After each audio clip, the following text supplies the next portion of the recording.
A great warm welcome to SKV Legislative Assembly.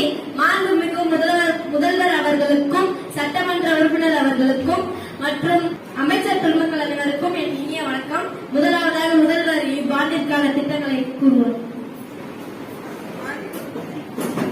மாண்புமிகு பேரவைத் தலைவர் அவர்களுக்கும் எதிர்கட்சி தலைவர் அவர்களுக்கும் எனது வணக்கத்தை தெரிவித்துக் ஆட்சியில் நடைமுறைப்படுத்திய அனைத்து திட்டங்களுக்கும் உறுதுணையாக இருந்த SKV பன்னாட்டு பள்ளிக்கு எனது மனமார்ந்த நன்றியை தெரிவித்துக் கொள்கிறேன்.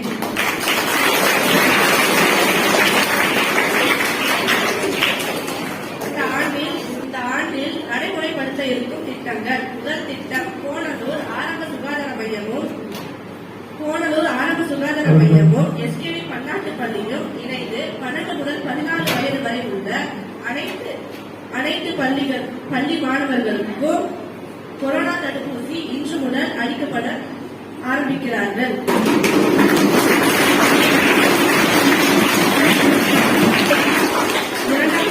இரண்டாவது திட்டம் மாணவர்களுக்கு ஆங்கில பேச்சாற்றல் திறனை வளர்க்க இன்று முதல் பள்ளிகளில் ஆங்கில செய்தித்தாள் மாணவர்களுக்கு அளிக்கப்படும்.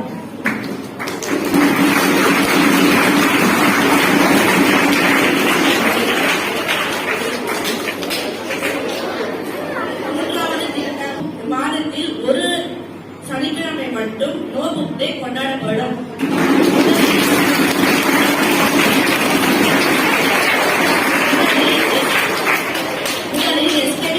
பள்ளியில் இருந்து ஆரம்பித்து இதை அடிப்படையாக வைத்து அனைத்து பள்ளிகளுக்கும் நடைமுறைப்படுத்த செய்யும்.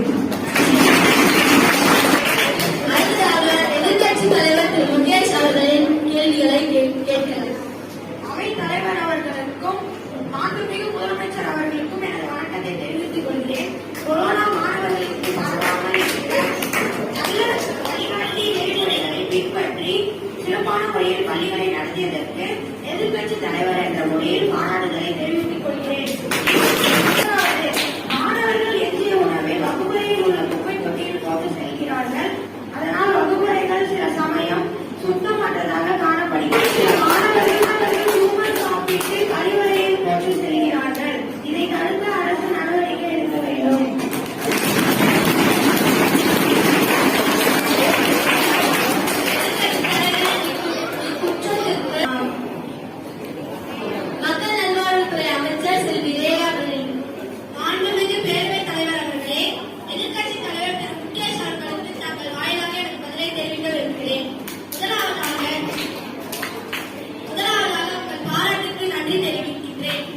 SKV பன்னாட்டு பள்ளியில் பல்வேறு ஒழுக்கமான முறைகளை கடைபிடிக்கின்றோம்.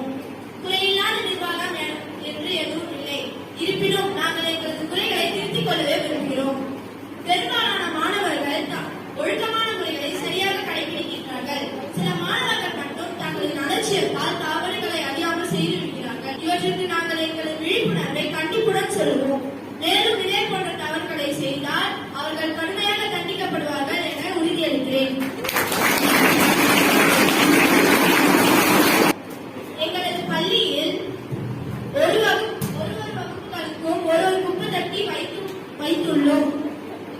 வகுப்பறை மட்டும் அல்லாமல் கழிவறைகளையும் எங்களது பணியாளர்கள் தூய்மையாக வைத்துக் கொள்கிறார்கள். மூன்றாவதாக எதிர்கட்சி தலைவர் முகேஷ் அவர்கள் சொன்னது போல இதை நாங்கள் கவனத்திற்கு எடுத்துக் கொள்கிறோம். இவற்றிற்கு எங்களால் முடிந்த விழிப்புணர்வை பரப்புவோம். மகிழ்ச்சி மூலமாக வரும் பிரச்சனைகளை மாணவர்களுக்கு எப்படி சொன்னால் புரியுமோ அவ்வாறு சொல்வோம். மகிழ்ச்சி விற்போரை அதிகமாக விற்கக்கூடாது என எச்சரிப்போம். இது குறித்து மாண்புமிகு முதல்வரிடம் ஆலோசனை செய்வோம் என தெரிவித்துக் கொள்கிறேன்.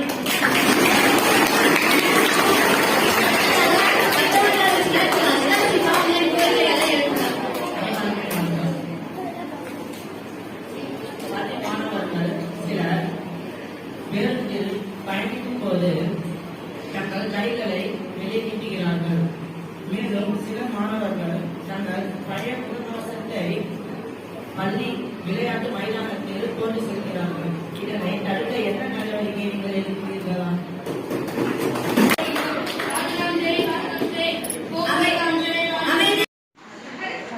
பேரவைத் தலைவர் எழுந்து இருக்கும்போது அமைதியாக இருக்க வேண்டும் என்பது அவையின் மரபாகும். அவையின் மரபை மீறியதற்காக சட்டமன்ற உறுப்பினர்களை அவை காவலர்களால் வெளியேற்றுமாறு உத்தரவிடுகிறேன்.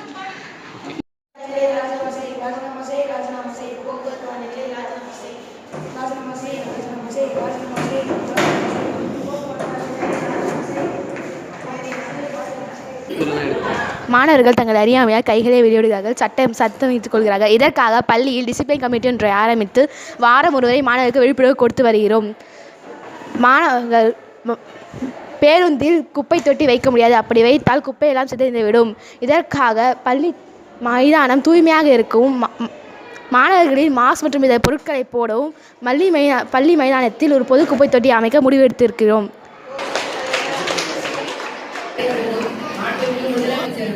சட்டமன்ற உறுப்பினர்களுக்குமே இனிய வணக்கம்.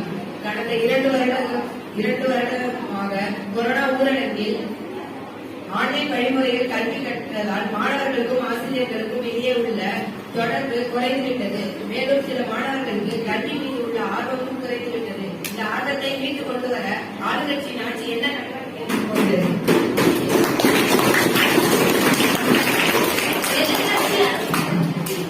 எதிர்கட்சி உறுப்பினரின் குறைகளுக்கு கல்வித்துறை அமைச்சர் செல்வி காவியம் பதிலளித்தார். அனைவருக்கும் வணக்கம். மாண்புமிகு பேரவைத் தலைவர் அவர்களே, ஏற்கனவே நமது முதலமைச்சர் இதற்கான திட்டத்தை தெரிவித்துக் கொள்கிறேன். நன்றி. அனைவருக்கும் வணக்கம். பள்ளி மாணவர்களின் பெற்றோர் அதிகாலையில் எழுந்து சமையல் செய்ய வேண்டியுள்ளது. இதனால் தாய்மார்கள் மிகுந்த அவதிக்கு உள்ளாகிறார்கள். எனவே தங்கள் ஆட்சியில் மதிய உணவு வழங்குமாறு கேட்டுக்கொள்கிறேன். மாண்புமிகு பேரவைத் தலைவர் அவர்களே, கொரோனா பரவல் காரணமாக மதிய உணவு வழங்கப்படவில்லை. முதலமைச்சரோடு கலந்து பேசி அடுத்த கல்வி ஆண்டு முதல் மதிய உணவு வழங்கப்படும்.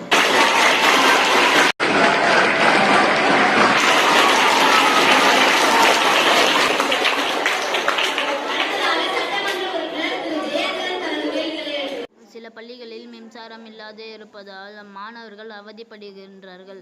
அதற்கு நீங்கள் என்ன நடவடிக்கை எடுக்க போகின்றீர்கள்? அவை தலைவருக்கும் முதலமைச்சருக்கும் சட்டமன்ற உறுப்பினர்களுக்கும் என் அன்பான வணக்கத்தை தெரிவித்துக் கொள்கிறேன். எதிர்க்கட்சி உறுப்பினர்கள் வேண்டுமென்றே குறை கூறுகிறார்கள். எல்லா பள்ளியிலும் மின்சார வசதி உள்ளது. குறிப்பாக SKV 12 பள்ளியை விசிட் செய்தேன். அங்கு புதிதாக ஜெனரேட்டர் வசதியை ஏற்படுத்தியுள்ளனர். ஓடாத ஃபேன் மற்றும் லைட்டை உடனுக்குடன் சரி செய்கின்றனர். SKVயை முன் உதாரணமாக கொண்டு எல்லா பள்ளியிலும் இதை செயல்படுத்த உள்ளனர்.